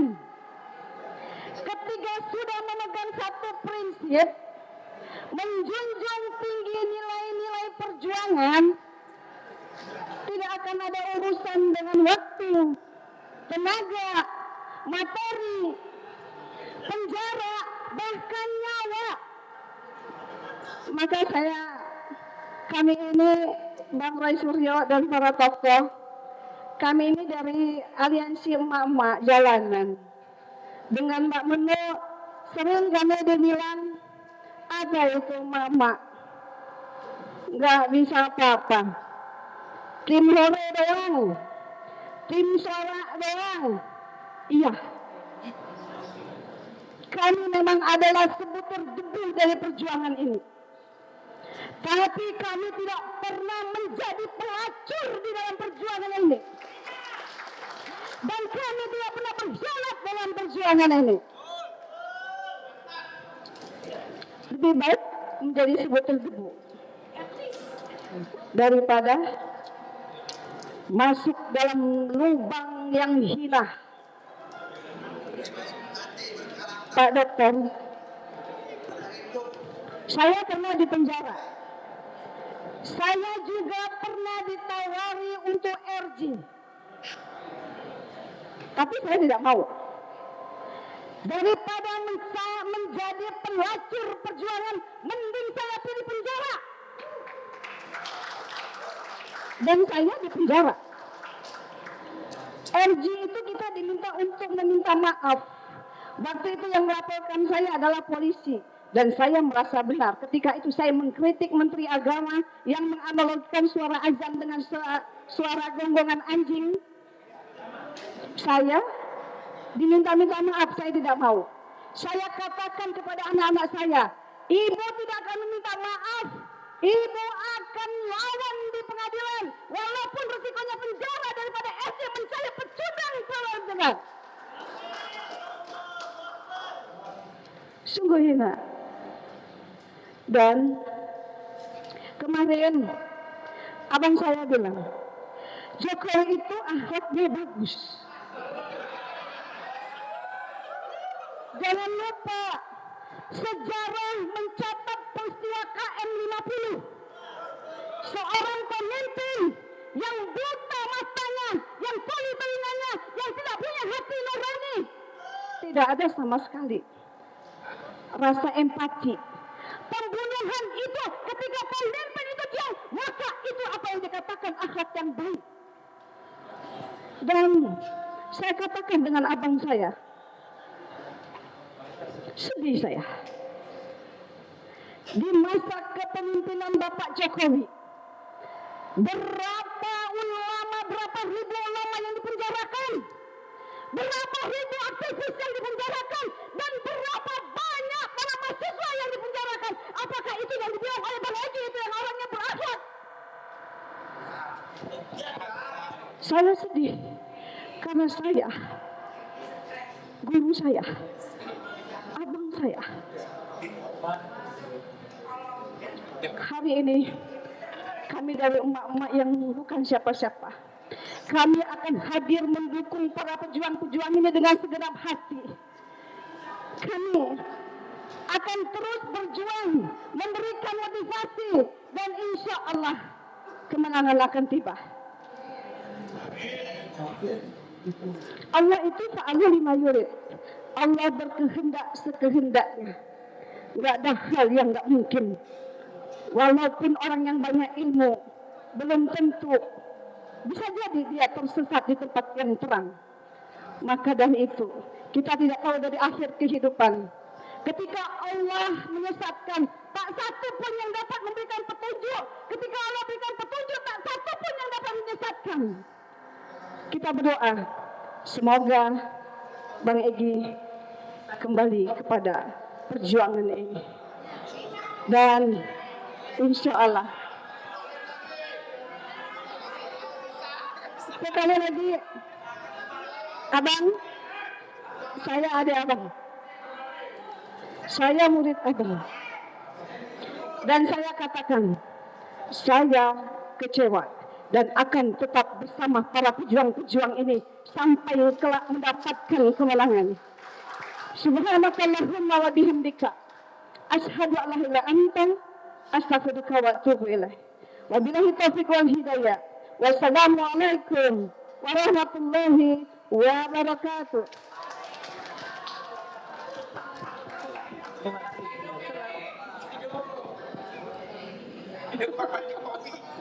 Makasih Bunda. Terima kasih Bunda Mary. Ini Bunda Mary ini yang paling patah hati sebenarnya. Patah hati sama Bang Egy ya. Sampai sakitnya yang ngerasa di sini kan dengerin. Benar. Baik, yang selanjutnya tadi sudah disinggung KM 50 ini. Ya, selanjutnya Bang Edi Mulyadi, silakan.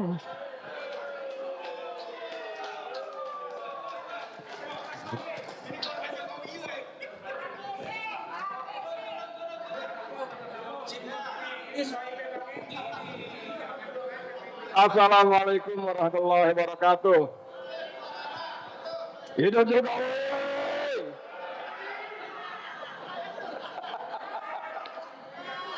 Jenderal Darko langsung merengut saya bilang hidup Jokowi. Picak, budek gitu ya. Ya, Rama betul ya bahwa korban Jokowi itu se-Indonesia. Saya termasuk salah satunya dan ya sudahlah. Jadi memang sebetulnya kalau saya buka dengan hidup Jokowi itu artinya Jokowi itu bisa hidup dengan orang yang berteriak yang tadi. Kalau orang yang berteriak tadi bersama-sama kita, Jokowi selesai. Betul nggak? Yang tadi hidup Jokowi. Dia presiden gitu loh. Coba perjuangan di Om Roy yang udah diam-diam buka pabrik kaos tuh kan. Kaos terus ya. Jadi kalau ini presiden, coba deh.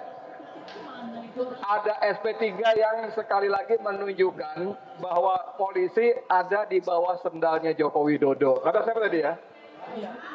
Kata siapa tadi Mas? Polisi ada di bawah sendalnya Joko Widodo. Nah, itu kan SP3 kan tadi orang-orang hukum cerita panjang tuh prosesnya begini tiba-tiba jebret. Nah kalau presidennya bilang nggak boleh bagi tahu, selesai itu. Nah sebetulnya sekarang tinggal harapan kita semuanya berjuang, tapi harapan kita buat Pak Sunarko dan Bang Said.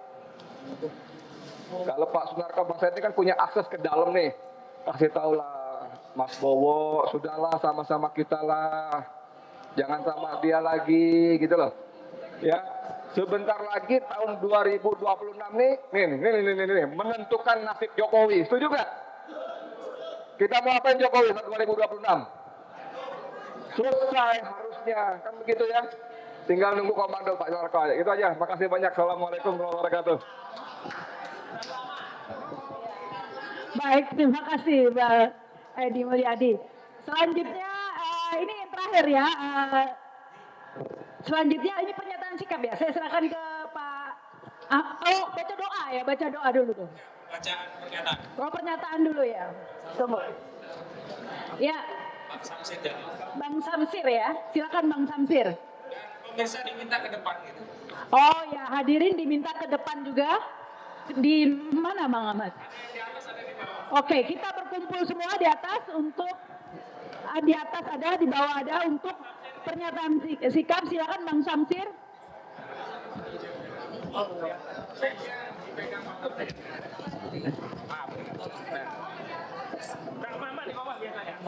Kita di atas. Terutama tokoh-tokoh biar Kasih hati Ibu Mbak Mirna. Oh ya.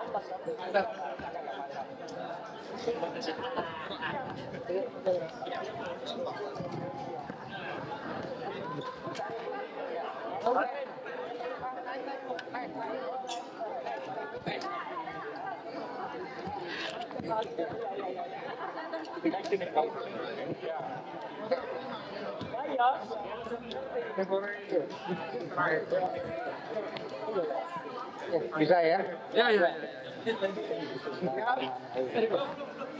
Sudah? Teman-teman sudah?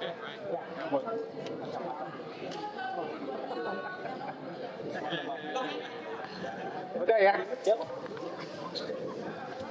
Kita mulai.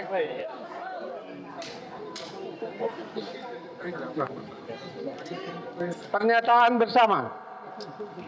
Tim advokasi bersama tokoh, purnawirawan, akademisi, dan aktivis nasional tentang KUHP dan KUHAP adalah sarana hukum untuk mencari kebenaran dan menegakkan keadilan, bukan alat politik Jokowi untuk membungkam kebenaran dan mengubur keadilan.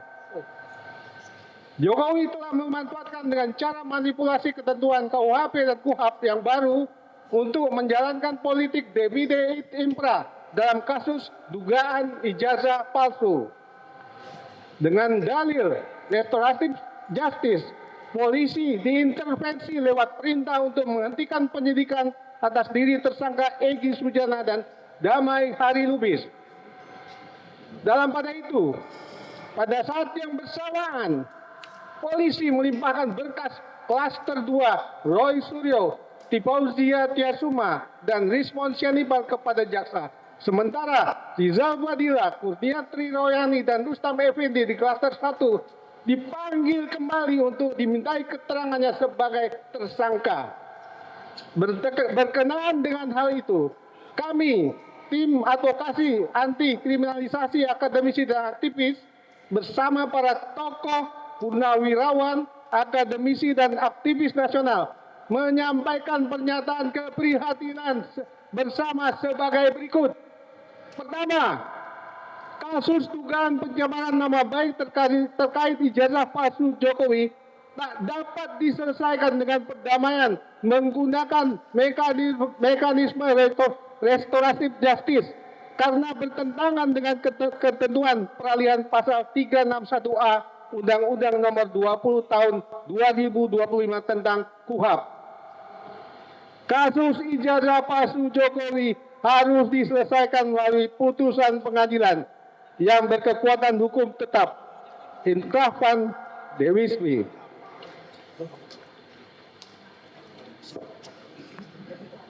Menghentikan kasus ini melalui restoratif justice, perdamaian, apalagi dengan memanipulasi pasal 361A Undang-Undang Nomor 20 Tahun 2025 atau mencabut perkaranya, sama saja dengan membungkam kebenaran dan mengubur keadilan. Mengingat dokumen yang palsu tidak bisa berubah menjadi asli karena adanya perdamaian maupun upaya restoratif justice. Kedua, KUHP dan KUHAP yang baru adalah sarana untuk mencari kebenaran dan menegakkan keadilan. Dalam kasus ijazah palsu, Jokowi telah memanfaatkan polisi, memanipulasi ketentuan KUHP dan KUHAP baru untuk memecah belah perjuangan divide et impera dengan modus stick and carrot yang mau berdamai diberikan restoratif justice dan dihentikan kasusnya. Yang melawan dinaikkan kasusnya dengan ancaman pidana penjara. Polisi telah tunduk pada arahan Jokowi. dan mengesampingkan proses tahapan dan prosedur hukum yang diatur dalam KUHP dan KUHP yang baru. Dengan sekonyong-konyong menerbitkan SP3 untuk Egy Sujana dan Damai Hari Lubis hanya untuk melayani kepentingan politik Jokowi. Ketiga, tuduhan Jokowi ada orang besar di balik perjuangan ijazah palsu jelas merupakan fitnah, kebohongan yang memenuhi kualifikasi kejahatan dalam KUHP yang baru. Karena itu, kami mendukung penuh upaya hukum yang telah ditempuh Partai Demokrat terhadap sejumlah akun, juga rencana upaya hukum tim advokasi terhadap Jokowi atas kejahatan itu, termasuk terhadap seluruh kejahatan kebohongan dan kezaliman Jokowi lainnya selama menjadi presiden 2 periode. Keempat, kami mendukung penuh dan akan terus dan selalu membersamai perjuangan membongkar ijazah palsu Jokowi. Karena itu kami mengajak seluruh elemen perjuangan untuk ikut mengawal pemeriksaan Rizal Fadila, Firdaus Tri Rohani dan Ustaz Rohani yang akan dilaksanakan pada hari Kamis tanggal 22 Januari 2026 di Polda Metro Jaya.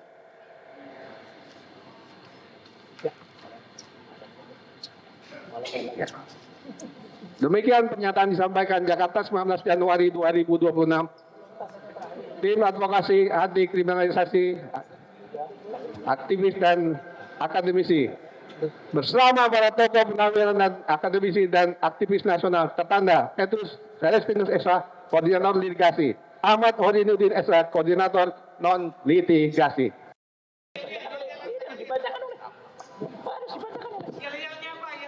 Oh ya, minta yel-yel.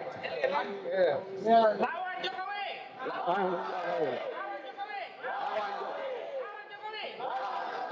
Maksulkan Gibran. Maksulkan Gibran. Alhamdulillah. Allahu Akbar.